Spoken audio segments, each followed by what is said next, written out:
I do find it tough to articulate the distinction between invested effort into play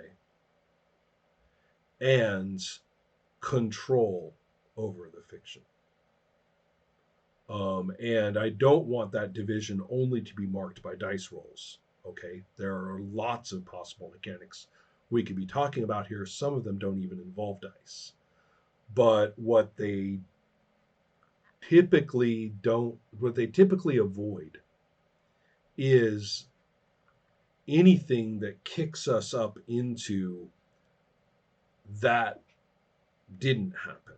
And I started to do Hmm. this, we're taking that back. Basically, take backs. We're talking about the difference between um, speculative play versus assertive and involved play. And wherever the mechanism comes in, I mean, if we were talking about a game where we rolled at the very beginning and then played through a bunch of stuff on the basis of the roll, or it was the other way around, we worked our way through 1,000 things, then we rolled at the end. Anything in between, parse it up between different actions or one roll for a bunch of actions. I don't care.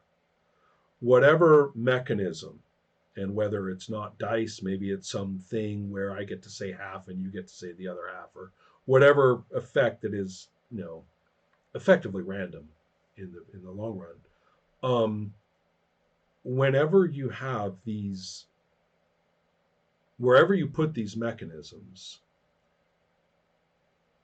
if they are themselves speculative, well, we'll see how it looks and then decide.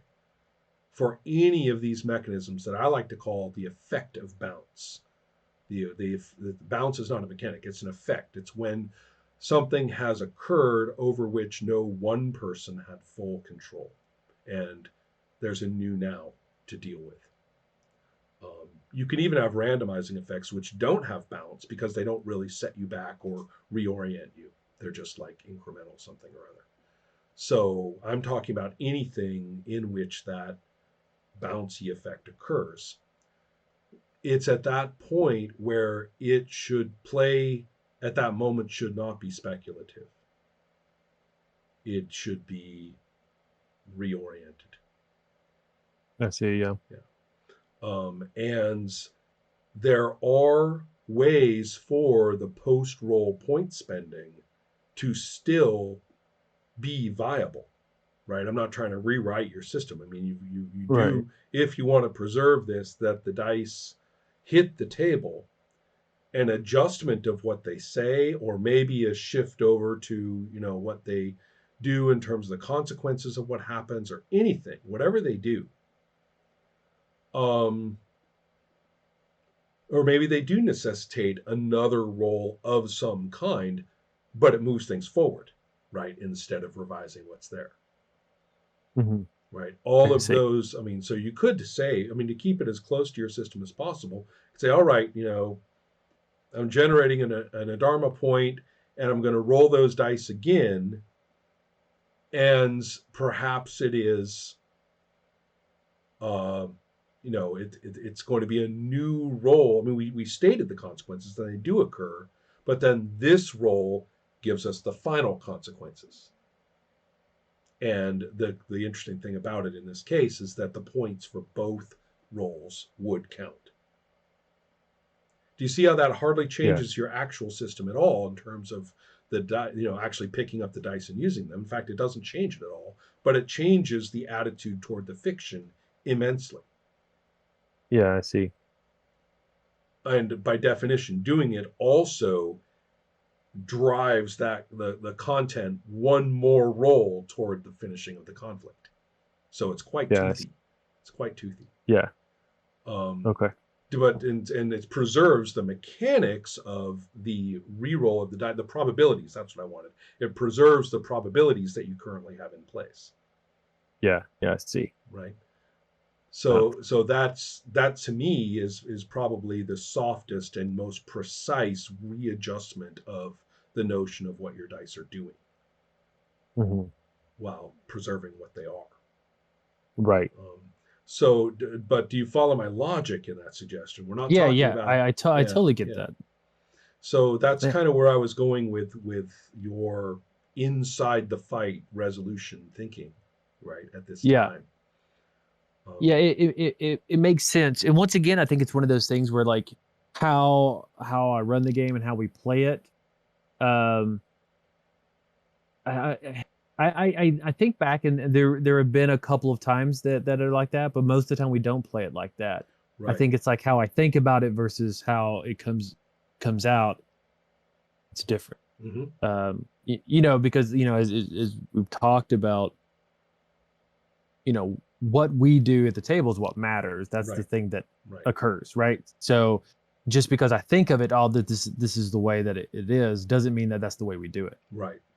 Well, it's very So true, and I've found a number of times that uh, that I've definitely passed a check with my mouth about how play is and how to do it and how I play or something like that, and then I watch a video of me playing. I'm like, my ass does not cash that yeah, check.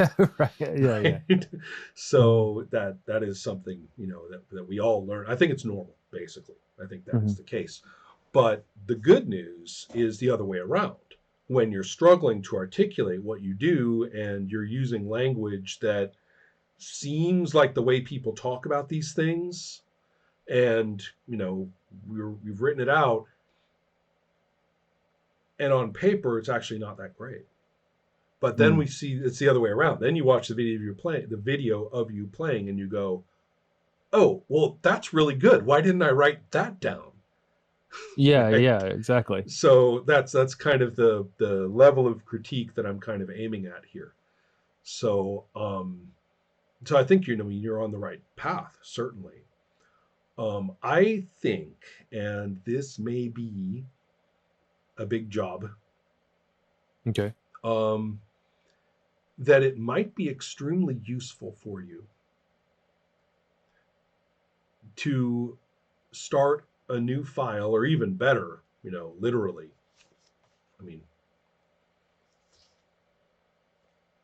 the hard way. Yeah, yeah, yeah. Um, to write down the procedures,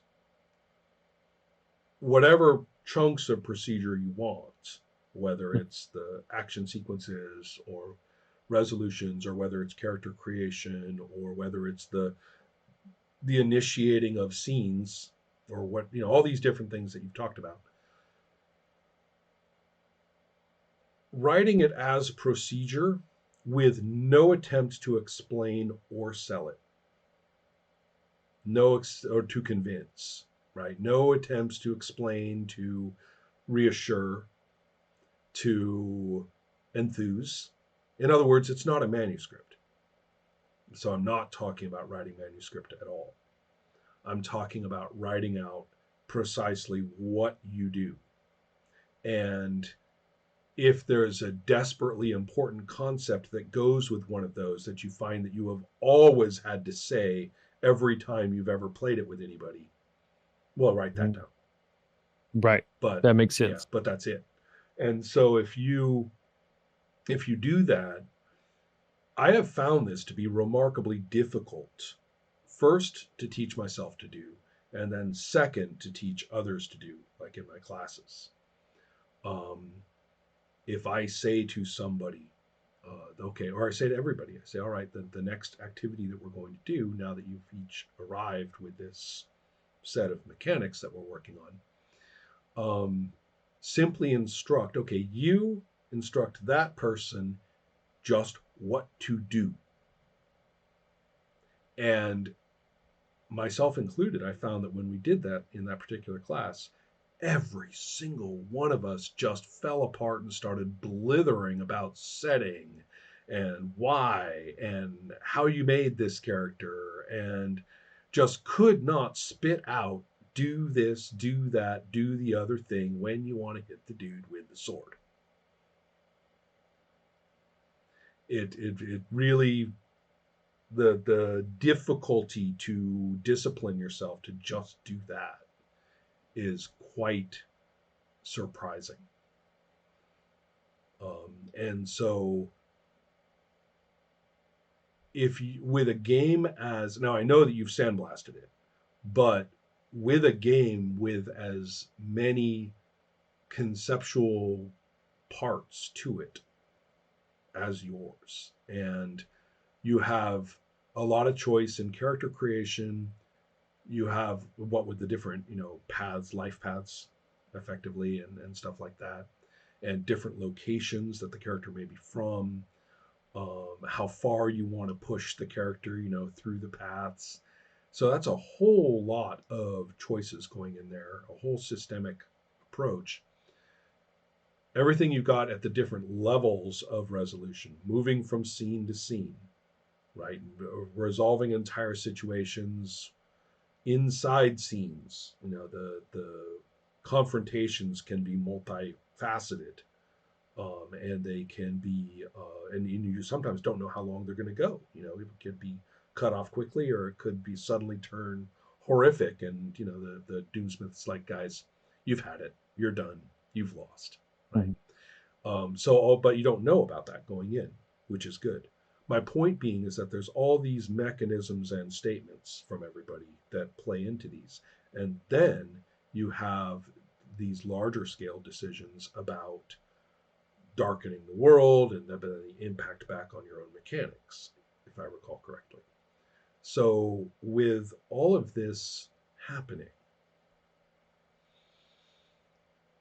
the desire to reassure people that there is something, big here, it's worth it, right? It's going to be fun. Well, I chose to do it this because of that. Maybe what if somebody argues? Okay, I better explain it right now. That's kind of had to. I think you should be. I think you should maybe de-audience your summary of the rules right now, and just have that be a personal task that you work out, sort of these compartmentalized or semi-compartmentalized portions, um, just so that the guts of procedure are in place. And that would include, of course, any needed statements that someone has to make. I mean, you choose, meaning you and not you, is a rule. I mean, it's a rule just as much as rolling dice. So that would be in there, anything of that kind. Or if the doomsmith decides at this point that that's a rule, that's part of procedure, it can go in there as a step. Nothing wrong with it, right? I'm not. I'm all about. I'm all about doomsmiths being able to do something. So, does that seem like a good idea to you at this point? Looking at your mass of Absolutely. files, and I shudder to think, Jeff. I'm sorry to say, I shudder to think it the volume of files, versions, drafts, and you know, I assume it's extensive. It So, is. It is. yeah. So it might be kind of nice to say, all right, that's wonderful, and I can always go back and dip into it, but we'll just put that in the storage for a bit while I get this thing down. Um, Right. so that's kind of where Yeah, I'm that's at with good. it now. Okay. Well, that's what I will do. Excellent. I'll talk Okay. to you later on, Jeff. Take care. All right. See ya.